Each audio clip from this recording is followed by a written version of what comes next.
All right, my friends, welcome. Special episode of the Sheep Get Sheared podcast. So I've we've done one of these Yeah. before where you were here. That was a long time ago. That was what, when you were back in Georgia? What was it, like 6 months ago? I can't remember. Probably Anyways, way. the reason that we're here is I think one of the things that a lot of times my audience doesn't get is they get my perspective all the time, every show.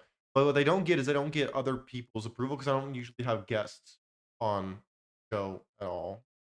And so, especially you being a woman, you're gonna give it a unique perspective Yeah. that is. I mean, the last one that we did together, I think, did really well from what I can remember.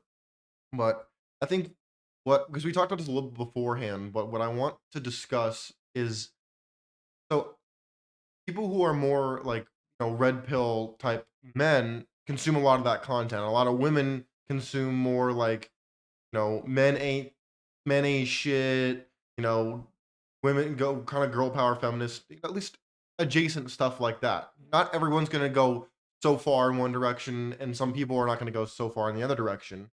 But it's causing this rift between men and women, at least on the internet, in some cases in real life as well. And so you're gonna have a different perspective on this than I would, or maybe somebody else who's watching would have. And so I think you and I should have that conversation that I posed earlier, which is why do you think that what problems do women have with men? And I can easily voice to you what problems that men have with women, not just from my own personal experience, but from the experience of a lot of dudes who watch this channel and who watch all kinds of other different content that's sometimes more extreme and other times just more like rage baiting. I think that there's rage baiting on both sides of the aisle. Like it's the bread and butter of both sides. I don't know what you'd say about it.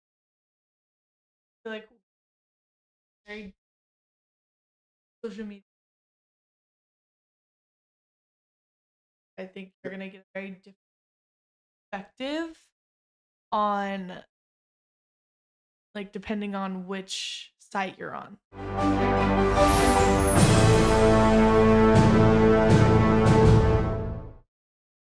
Um, But also, you talk a little louder. You don't have to talk into your soft voice all the time. I don't talk loud. Not overly loud person and like that. Like if I'm upset, then I'm really loud. But if I'm not upset, I'm quiet. Um, Again, I think that goes back also like you're gonna kind of see different types of people, and some men aren't gonna get, some women aren't gonna get along with some men.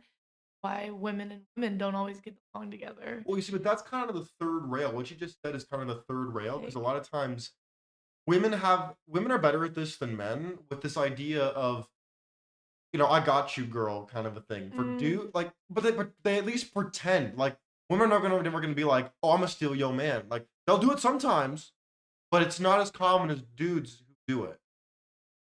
Like, dude, there's no loyalty amongst dudes for being dudes.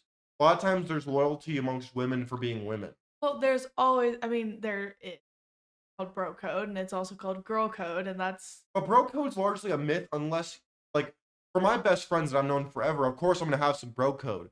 But if we're talking about just some random dude that I met, I'm not gonna be like, that's "Hey, bro, not. I got you because you're a dude." Versus you be like, "Oh, I got you, girl." Like that's even if you don't mean it, girls are Ugh. more likely to at least pretend that they care. I think the only time that I think the only time that women really are willing to put a foot out there for another woman, safety. If I don't know you, I'm not gonna like wholeheartedly protect you. However, if you're drunk and you're safe or you safe in general, then yeah, absolutely, girls are gonna wrap around you. That's just kind of like common Well, it thing. is common decency, And but it's not normal. Like, for dudes don't largely have a herd mentality well, because what you're talking about is what a lot of animals do when they herd around like an injured animal or an infant or something that needs to be protected. A lot of dudes don't do that. right, but again, like that's not your nature. Your nature Well, that's is what I'm saying. not, yeah, exactly. Your nature is not herd. Your protect. One man could take on another man. One woman could not take on one big, huge threatening. It would take a few, just as let's look at the lion perspective. Female lion is not going to be on a male lion by herself. You're going to need a lioness to help down that one male lion. That's just kind of how it is. I mean, obviously there's the exception, but to the rule is it's going to take a lot more women to take down one man or a man to take down a woman. So much easier to have that situation. I mean, if you look at X, I mean, a lot of women out here think they can go toe to toe with any And man. and again, Some some bodybuilder women can. might be able to, but Some can. I know quite a few women who would go toe to toe with a man and might win. Um, but that's well, my biologically, experience. it's very improbable. But it's But I mean, it's also like look at it as women are very emotional. Men might be a little more strategic, but if you catch a man who's overly as a woman could probably more emotion. Women have very high emotions that can take strength from here to here. Why moms, when they're trying to save their baby, can lift up a freaking truck. Like, so where there's a will, there's a way. I think the emotional conversation is.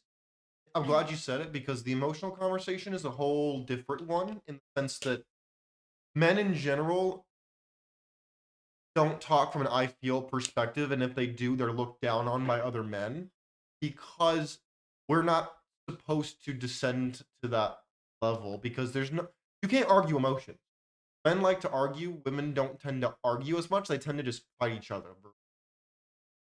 Well, I think a big thing of that is a lot of women are very exposed to therapy very early on.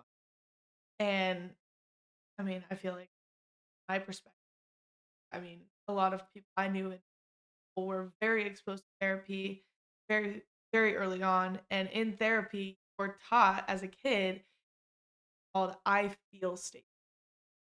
Instead of saying, I hate suck, leave me alone, it's I feel like you hurt my feelings.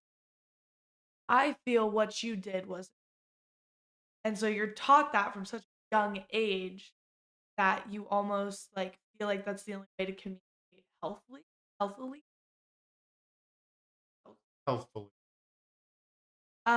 And so I think back to what you 5 minutes long, I think kind of come at a conversation with I feel this way, and a man takes that as I'm not ever doing enough for you. When I think what the actual conversation needs to be is if a woman comes to you, hey, I feel crap, or I feel like you better. It's not an attack. It's a wanting to see benefit, wanting to see you grow as a person, wanting your guys' connection to be and stronger. Because if you can openly and take that direction, say, it's going to make your partner, girlfriend, whatever, feel emotionally safe to be emotionally vulnerable with. If you don't allow your significant other um, emotional safety, they're never going to open up to you. It causes so many problems. Here's the issue though with all conversation about emotions. Like, I'm not saying anything that you said is inherently untrue. Here's the issue. When it comes to facts, say for example, if we're talking about climate change, we're talking about something that is based upon research, statistics, facts, and whatnot. You can choose your facts. I can choose mine, and we can debate about. Well, they didn't do the study right. They didn't measure count the numbers right. They didn't. I can debate that with sources. I can't debate feelings. I can't. When you say I feel blank, you can't argue feeling.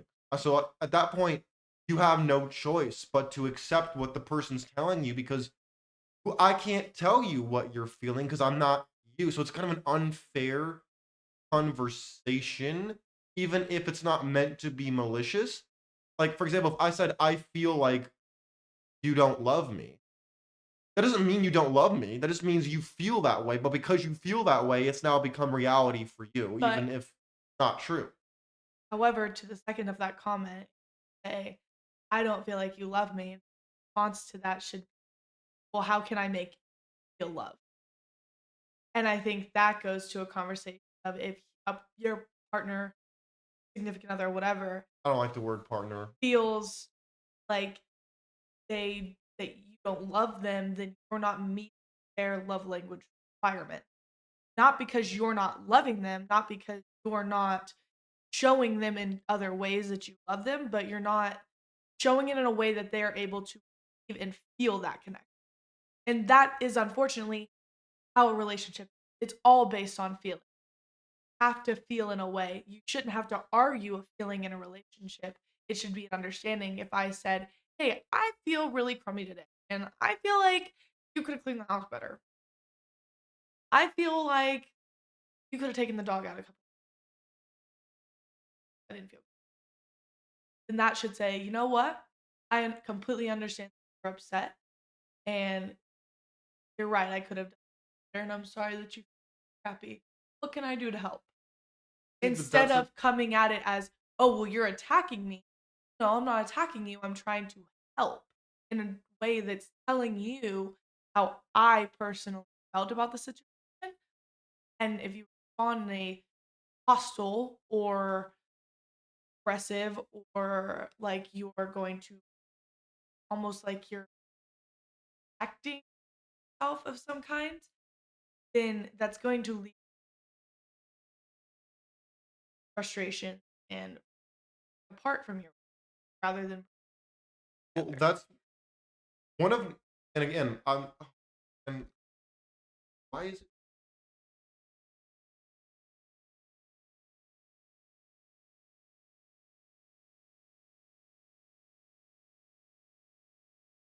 one of the men's biggest concerns in relationships in general is, for example, I was out working for 6 hours going on this one claim, right? And I was gone. I was working really hard. And in my mind, I'm helping provide. I'm doing all these things to help out. A lot of men's biggest concerns is not necessarily what they're doing or how things are going outside of the emotion. Say one of men's biggest problems is they put in all this effort, they put in all this work, and then they come home or their girlfriend, their wife, whoever comes to them and is like, you know what? I don't feel valuable. I don't feel like you're doing X, Y, or Z. Their hard work all of a sudden doesn't mean anything because you're basically saying it meant nothing to you or it No, wasn't good enough. no, Whether you realize it or not, that is what is being implied. Whereas if, like, for example, you take what you said where you say, you know what? I know you're putting in a lot of effort, but I would prefer if you helped do X or you did Y. And you're putting in a lot of work, but I think you should put work in here or there versus saying, saw you do all this, but I didn't feel loved today, or I didn't feel you didn't make me feel right. So therefore, we're not okay. I think men need to understand that your job does not end when you walk through. You have to put effort in the relationship, regardless of the. Might be tired. I understand that. Get that. Work 6 to 8 hours. Shit, sometimes even longer than that. You're exhausted. You're tired. You don't want to do anything. Get that. I'm tired after cleaning the house. Exhausted. Take care of a dang near 9-month-old puppy. I'm tired. Arthur's look at him. He's I'm asleep. tired. Cleaning the house from top to bottom, that is not easy. Not fun. Sometimes. Cleaning up after people you up after. Look, It's not fun. I'm not trying to make this about However, you. I'm not making no, this about you in no, particular. What I'm saying is one of the hardest things is hearing about, for example, there's some women who work as much as their man does. In that situation, that's a different dynamic where you're both gone, you're both tired, and you both kind of have to share the responsibilities of the house and whatnot. I don't think men are arguing that they shouldn't have to put in effort in their relationship. I think a lot of times it's the timing of when things happen. For example, if I were, and you don't do this, which I appreciate, But sometimes when dudes come home, they'll be like, "Oh, I was working all day. I want to sit on the couch and I want to play my game for 30 minutes, or I want to go watch the football game or whatever." And then immediately when they try to sit down and relax, it's like, "Oh, what, you think you can just watch TV? No, you're gonna do the dishes. No, you're gonna go walk the dog. No, you're gonna go, hang out and do this and do that." Like they don't get that break. But again, that needs to be a conversation. If you feel that, then you need to have a conversation. Open your mouth as the man of the house and state that's how you feel. Women want to have conversations about feelings. That's just Well, a lot reality. of times conversations about feelings get weaponized against us as men. And if Not that happens, then you should leave your freaking relationship because apparently that's not the woman for you. If she doesn't want you to be vulnerable, if she doesn't want to understand how you feel, and she doesn't want to figure out how to fix it, not your woman. It's not your well partner. on that we can That's not your 100% agree. significant other. That's not someone who genuinely cares about you. So if you, as the man, can't come home and say, when you do this, it really upsets me. It really frustrates me because I work really hard all day and I just want to go home, have 30 minutes, an hour, just sit back and relax. And her response is, well, that fucking sucks. Get off your ass and do more. Bye. As far as I'd be concerned, bye.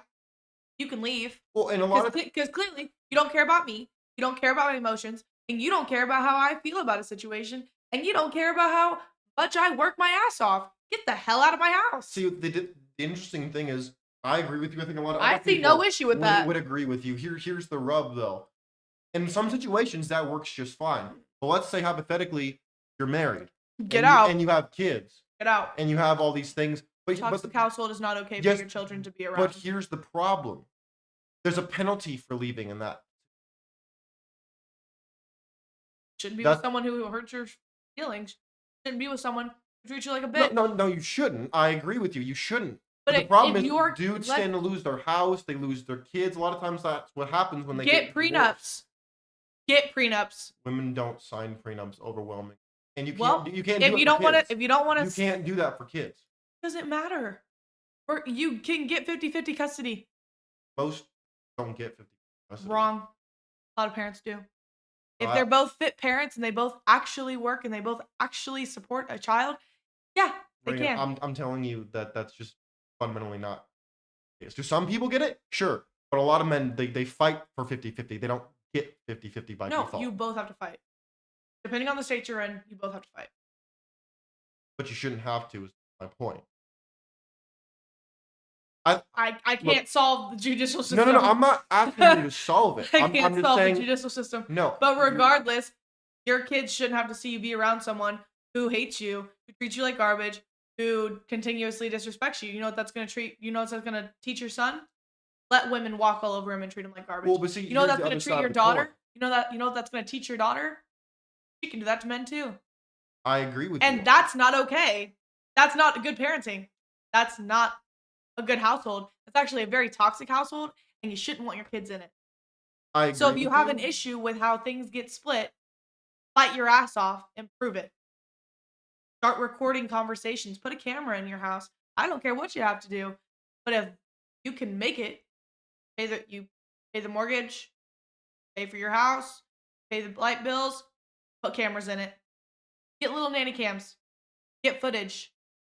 There are ways around it. Like I can't fix the judicial system, but I certainly can.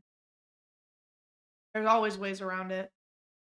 Kansas is a mother state, and I know quite a few dads who have gotten their kids.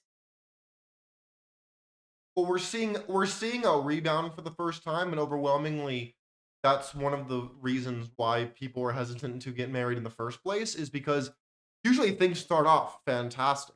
That's usually not the issue. The issue is how if things end, which they shouldn't, because ideally marriage is not supposed to end until one of you dies. That's Unless you're treating how each it's other like supposed to work. garbage. But in that situation, so you mentioned that you shouldn't, your son, your daughter should not have to see you basically being, bitched out in plain English. Not just That's bitched out. true. But here's the other side of the coin. You say you get divorced, right? And then one 50-50 custody. Let's say in the good case scenario, there's a 50-50 custody, but there's bad blood between you as the mom and Keep the it to dad. yourself. But Don't people talk about it. don't. Well, But that's people that's don't, their though. That's the problem. problem. They poison the person against the other It parent. was gonna happen regardless. It's gonna happen either in the house or it's gonna happen outside of the house. You have one of two options. You can control you can control what happens in your home and make sure it's a beneficial house. You can't control what your significant other or ex significant other decides to talk to your children about, but you decide how you talk to your children. And if you can't be that person, then, in my opinion, y'all shouldn't have kids. Well, the problem is a lot of times people Y'all, don't see the bad. I mean, you even highlighted, and we won't go into this because it's too personal, but you've highlighted to me that you know your biological father and your mom, he became different after they got married, which is what a lot of people experience in their own marriages, both from both sides of the aisle. And and so I she think got the hell out. that's one of the biggest. Yes, but it took her a long time to get out. In the same She way that a lot of separated. dudes don't don't leave because they're afraid of what they could lose It took my or mom they three don't get their years. kids. My mom 3 years to separate from biological. My Three my years. point is still the She same. figured it out. 3 years later, said get the hell out, or told him to get the hell out. And You're missing two the years point. later, they got a divorce. Once you figure out someone's not for you, you need to leave. I agree with you. Because I'm not saying I I disagree. personally, in my perspective, I'm so grateful that both my biological parents separated when I was as young as I was. I certainly wouldn't want to be in that house at all. I had a pretty decent childhood on my mom's side, and I ended up hating my biological dad. And I'm open about that. I have a great dad now, but biological dad could. Yeah, we won't go into that. It's a little too Like, personal, but I think my, divorce is an option. no, I think divorce should never be an option It because is if you're treating someone like garbage. but then your point, you shouldn't have gotten married in the first place. Like But if you that's did, why I have such hesitations. Is not everybody should be married. I think that's the biggest misnomer between men and women is that people think that because you see it in Disney movies, because you see celebrities, like everybody should be married. I don't think that everybody should be married. I think you can be in love and not be married. I think you it's can stupid. be, Twitter pated or have lust for somebody and not be married, but not everyone is designed for marriage, which I think is one of the biggest myths out here right now. What's dumb? If you love someone so much, you want to spend the rest of your life with them. I think it's stupid as hell not to get married. Well, you're a woman. I understand why you would say that, but a lot of men have a different perspective. I watched my mom be a single mom my whole life. And if my mom had been married and actually found my dad when she found him or found someone else when she was supposed to and had raised me with a dad, I would have been a very different human being. And honestly, I'm the only reason I'm the way I am is because I watched my mom struggle. And I think marriage is a beautiful thing. And I think if you both love each other and you're willing to put in the effort every single day and willing to try and willing to build a family together and a life together, then why the hell wouldn't you sign that stupid paper? Have a really pretty ceremony that celebrates you both. Invite your family, your kids, your dogs. I don't fucking care. But I think it's really dumb to not get married because you want to fight the people. That's the dumbest shit in the world. Sorry, but I think it's stupid. Well, at the No, end I'm of the not day, gonna apologize. It's stupid as hell. well, at the end of the day, everybody has their hesitation. My main point is not that people necessarily don't want to be married. My point is most people are not able to get past the fantasy of marriage. Like it- Well, that's their problem. just like in And a they don't deserve to be married. just like in a relationship where the first Die couple single. months tend to be like the rose-colored glasses. It's all everything's great. The person can do no wrong. It's fantastic. Marriage kind of has the same thing where the first couple years people tend to have it great. There are exceptions, but in general, the first couple years tend to be a lot easier than year 10, year 20. It's harder as time goes on because not everyone's built for that. Now, can they choose to do it? Absolutely, they can. But most people are not ready for the realities of like past year 5 of marriage. Or not ready, then don't do it. Well, but they don't anticipate the difficult parts of it, I I think is the don't biggest issue. know, but I don't know what to tell you. If your partner is not willing to put in the effort, or your significant other is not willing to put in the effort to your relationship after year 5, you know what that tells you? Wasn't the one for you. divorce. I'm sorry, but like if you're both not willing to put in the effort for the rest of your life, then you guys shouldn't have been married in the first place. It's unfortunate, but it's true.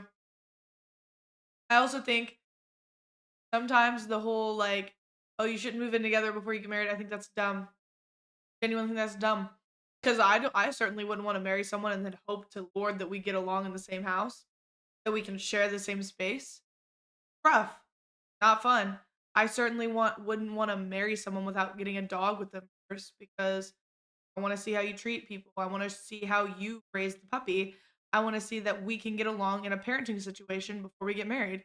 There are so many different ways to go around it to keep things interesting, to understand who you're marrying. And if that's not what you decide to do, then I think Well, I think you're largely right. I don't care if you have kids before you get married, whatever feels right for you guys. I just think you're not willing to put in the effort at year 17, then I think that's something you need to think about before you get married. Are you going to be willing to put in the effort? Going to be willing to know that there are going to be changes in your life and you're going to have to do some adventurous shit to figure it out together.